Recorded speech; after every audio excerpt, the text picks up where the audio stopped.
Hello नमस्कार, welcome my YouTube channel धर्म से जुड़े विद मधु। तो कैसे हैं आप सब? कमेंट में राधे राधे लिखें। तो चलिए आज थोड़ी बहुत जानकारी आपको देते हैं। आप लोग सोच रहे होंगे काफ़ी दिनों बाद हमारी वीडियोज आ रही है। तो हमने आपको बताया था कि हम कुंडली बनाना सीख रहे हैं। तो ये 3-4 दिनों से हम उसी में ज़्यादा टाइम दे रहे थे। तो लगभग हमारी 80% कंप्लीट हो गई है। तो अगर आप चाहते हैं कि आपकी जन्म कुंडली में, ठीक है, अगर आप चाहते हैं, आप जानना चाहते हैं कि आपकी जन्म कुंडली में कौन से ग्रह अच्छे फल दे रहे हैं और कौन से ग्रह खराब फल दे रहे हैं, तो आप इस वीडियो के नीचे कमेंट में अपना डेट, ठीक है, अपना जन्म तारीख और जन्म का समय और जन्म का जो स्थान है वो बिल्कुल सही सही लिखेंगे ताकि हम आपको बता सकते हैं। तो अगर आपको जानना चाहते हैं तो आप इस वीडियो के नीचे अपने date of birth, date of time और ये स्थान यानी प्लेस जो आपका है वो आप इस वीडियो के कमेंट के नीचे आप डाल सकते हैं, ठीक है। तो हम आपको बता देंगे कि आपके कौन से ग्रह अच्छे हैं और कौन से ग्रह आपको खराब फल दे रहे हैं, ठीक है। तो जैसे कि मैंने आपसे कहा कि मेरा 80% कंप्लीट हो चुका है, बाकी के 20% है जो बहुत ही मतलब क्या कर सकते हैं उसको, मतलब पंचांग के दृष्टि से देखा जाता है, जो बहुत ही छोटे छोटे चीजें होती हैं उनको देखा जाता है, जिससे प्लस माइनस की चीजें होती है। तो वो सब मेरा भी बाकी है, वो भी धीरे धीरे कंप्लीट हो जाएगा। तो आप अगर जानना चाहते हैं तो आप इस कमेंट में अपनी 3 चीजें, ठीक है, date of birth, date of time और जन्म का स्थान आप इस कमेंट में लिखिएगा और आप अपना नाम भी इसमें आप बता दीजिएगा कि हम आपका ये नाम है। तो फिर उसके बाद हम उसका आप चार्ट बना करके स्पेशली उस वीडियो पर हम उस जन्म कुंडली पर एक वीडियो बना करके शेयर कर देंगे। तो जो आप करेंगे उनको आप ये लाभ ले सकते हैं, ठीक है। तो आज 2-3 जानकारियां हम आपको दे रहे हैं। देखिए, सबसे पहले हम आपको एक बात बताना चाहते हैं, ठीक है। तो हमारे जो 9 ग्रह होते हैं, ठीक है, हमारे जो 9 ग्रह होते हैं, सूर्य, चंद्रमा, मंगल, बुध, गुरु, शुक्र, शनि, राहु, केतु, ठीक है। तो ये जो 9 ग्रह होते हैं इसमें कुछ ग्रह जो होते हैं आपस में मित्र होते हैं और कुछ ग्रह जो होते हैं आपस में शत्रु होते हैं, ठीक है। तो इन सब तो बात की बात है, लेकिन देखिए इसमें जो बुध ग्रह होता है, ठीक है, इसमें जो बुध ग्रह होता है वो बाकी के ग्रहों से तो मित्रता रखता है, ठीक है, लेकिन दो ग्रह होते हैं चंद्रमा और मंगल, ये दोनों ग्रहों के साथ ये शत्रु भाव रखता है, ठीक है।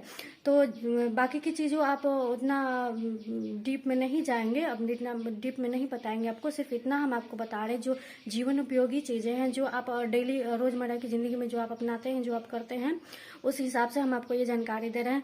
तो देखिए, बुध मतलब ग्रीन, ठीक है, ग्रीन मतलब हरा, ठीक है, और चंद्रमा मतलब सफेद और मंगल मतलब लाल। तो चंद्र और मंगल आपस में मित्र हैं, ठीक है, चंद्र और मंगल आपस में मित्र है, कहने का मतलब लाल और सफेद जो चीजें होती है, जो कॉम्बिनेशन आप बनाएंगे वो आपस में मित्र होंगे। और बुध जो है ना, ग्रीन बुध जो है वो इन तीनों के साथ दुश्मनी से है। तो जैसे बुध अगर चंद्रमा यानी लाल और ग्रीन, ठीक है, रेड और ग्रीन को आप मिक्स करते हैं, उसका एक साथ यूज करेंगे तो ये आपस में शत्रु हैं, तो इनके जो परिणाम होंगे वो हित में नहीं होंगे। अगर आप ग्रीन और व्हाइट का यूज करेंगे एक साथ मिक्स करके तो ये आपस में मित्र नहीं है, शत्रु हैं, तो इनके जो परिणाम होंगे वो अच्छे फल नहीं देंगे। तो जैसे आप मुझे देख रहे हैं, आज मैंने ग्रीन कलर की साड़ी पहन रखी है, ठीक है, हमारी जो साड़ी है वो ग्रीन कलर की है, ठीक है। तो इस पे रेड नहीं है कहीं, ये भी आप दिख रहे होंगे, तो ये पिंक है, तो हालांकि वो रेड में ही आता है। तो ये जो ग्रीन है और ये जो पिंक है तो ये आपस में मित्र नहीं है, ठीक है, ये आपस में शत्रु है। बट ये जो ब्लू है, ये ब्लू है तो ये राहु है, तो ये और ये आपस में मित्र हैं, ठीक है। तो जैसे जब भी आपको चूड़ियां पहने, देखिए मैंने पीली चूड़ी पहनी थी, तो जब भी आपको जब भी आप चूड़ी पहनेंगे तो कभी भी ग्रीन और रेड को मिक्स नहीं करिएगा और ग्रीन और व्हाइट को मिक्स नहीं करिएगा, ठीक है। ये आपस में शत्रु हैं, तो इसके पहनने से मतलब चांसेस ज्यादा होती हैं कि गृह क्लेश होते हैं या फिर संबंधों में करवाहट पैदा करती हैं। तो कभी भी आप ग्रीन यानी हरी चूड़ियां और लाल चूड़ियों को एक साथ नहीं पहनेंगे, हरी चूड़ियां और सफेद चूड़ियों को या फिर जो क्रीम कलर की चूड़ियां उसको आप एक साथ नहीं पहनेंगे, ठीक है। ये कहीं न कहीं संबंधों में करवाहट पैदा करती हैं, तो ज्यादा बेटर होगा आप पीली चूड़ियां पहने। लेकिन फिर भी कहीं न कहीं ये जानना जरूरी है कि हमारे जो कुंडली, हमारे जो ग्रह होते हैं वो कौन से अच्छे फल दे रहे हैं, कौन से खराब फल दे रहे हैं। तो जब आप जानना चाहेंगे तो आप इस कॉमेंट में अपना बता सकते हैं, किसी का भी, ठीक है। बट वो राइट होना चाहिए, वो गलत नहीं होना चाहिए। अगर वो गलत होगा तो फिर वो आपके हिसाब में नहीं होगा, ठीक है। तो और दूसरी बात मैं आपको बता रही हूँ कि कभी भी हमारे घर से जो होते हैं, हमारे जो पति होते हैं, हमारे पुत्र होते हैं, जो भी हमारे घर से होते हैं, तो जब वो घर से चले जाते हैं तो ये तो हर कोई जानता है कि किसी के भी घर से जाने के बाद बेटी हो कोई भी हो तो घर में झाड़ू नहीं लगाना चाहिए, है ना, सफाई नहीं होती है, इस तरह की चीजें जो होती हैं वो नहीं करनी रहती। ये एक तरह से अशुभ संकेत को दर्शाती है, ठीक है। तो जैसे एक दिन से नहीं होता है, ठीक है, एक दिन से नहीं होता। ये चीजें जब हम अपने डेली लाइफ में अपना लेते हैं, जैसे कहने का मतलब है कि अगर आप अच्छी चीजें खाती हैं, अगर प्रोटीन मिनरल्स विटामिन वाली चीजें खाती हैं, 6 महीने आप लगातार खाते हैं तो उसके रिजल्ट हमें अच्छे मिलते हैं। लेकिन अगर आप उन पौष्टिक चीजें नहीं खाती हैं, जंक फूड खाते हैं, तो एक समय पाने पर वो हमें गंदे रिजल्ट देते हैं। तो ठीक उसी तरह से शास्त्रों में ऐसा नियम बना है कि कोई भी चीज होती है जब उसे हम नियम अनुसार करते हैं तो अच्छे करते हैं तो अच्छे फल देते हैं, खराब करते हैं तो खराब फल देते हैं। तो ठीक उसी तरह से जब हमारे घर से कोई भी हमारे घर से जाते हैं, ठीक है, कोई हमारे पति होते हैं ऑफिस जाते हैं, ड्यूटी जाते हैं, कहीं भी जाते हैं, हमारे पुत्र स्कूल जाते हैं, कहीं भी जाते हैं, तो उनके जाने के पश्चात घर में झाड़ू पोछा नहीं करना चाहिए, सभी जानते हैं। लेकिन एक नियम और भी है कि स्नान नहीं करनी चाहिए। खास करके जो हमारी स्त्रियां होती है, घर की महिलाएं जो होती है, वो बाल धोकर स्नान नहीं करेंगे, ठीक है।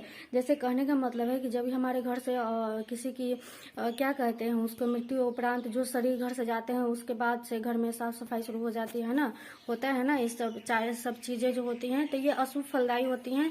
तो अगर आप ऐसा करते थे तो आप जान जाइए कि आपके हाथों से गलती हो रही है, तो आप सुधर जाइए, आप इस चीज को अपना लीजिए कि किसी के भी घर से निकलने के बाद झाड़ू पोछा नहीं करनी है, स्नान नहीं करनी है। आजकल क्या बना हुआ है फैशन, शहरों में ज्यादातर ऐसा हो रहा है कि सबको ऑफिस भेज करके और स्कूल भेज करके हम जो स्त्रियां होती हैं वो नहाना स्टार्ट होती है, नहाने पूजा करना होती है। तो अब आप सोचेंगे कि तब हम क्या करें, तो जो गलत है वो गलत है ना। हालांकि तो कोई नहीं जानता है कि इसके लक में क्या लिखा है, लेकिन जो गलत है वो गलत है। तो आप कोशिश कीजिए या तो उनके रहते न स्नान कर लीजिए और नहीं तो फिर सुबह उठ लीजिए। कम से कम सिर्फ नहाने का तो टाइम ज़्यादा नहीं लगता है, तो कोशिश कीजिए उनके निकलने से पहले आप ये कार्य कर लें, ठीक है। और सबसे बड़ी बात कि थर्सडे को, ठीक है, थर्सडे को कभी भी आप बाल धोकर स्नान नहीं करेंगे, ठीक है। और कभी भी आप बाल धोकर स्नान करेंगे तो आप राहु काल का ध्यान रखिएगा। राहु काल में बाल धोकर स्नान नहीं करनी चाहिए। क्या होता है, बाल धोते हैं तो ये जो चीज़ होती है वो हमारी धुलती जरूर है, हम हाथों से रगड़ कर धोते जरूर हैं। तो कहीं ना कहीं गुरु जो होता है वो क्षय होता है, गुरु कहीं ना कहीं कमजोर होता है, तो उसके रिजल्ट्स अच्छे नहीं होते हैं, ठीक है। तो ये सारी चीज़ें बहुत ही लाभदायक हैं। आप इस चीज़ को देखिए, समझिए, इसको कीजिए ताकि आपको इसके रिजल्ट्स अच्छे मिले।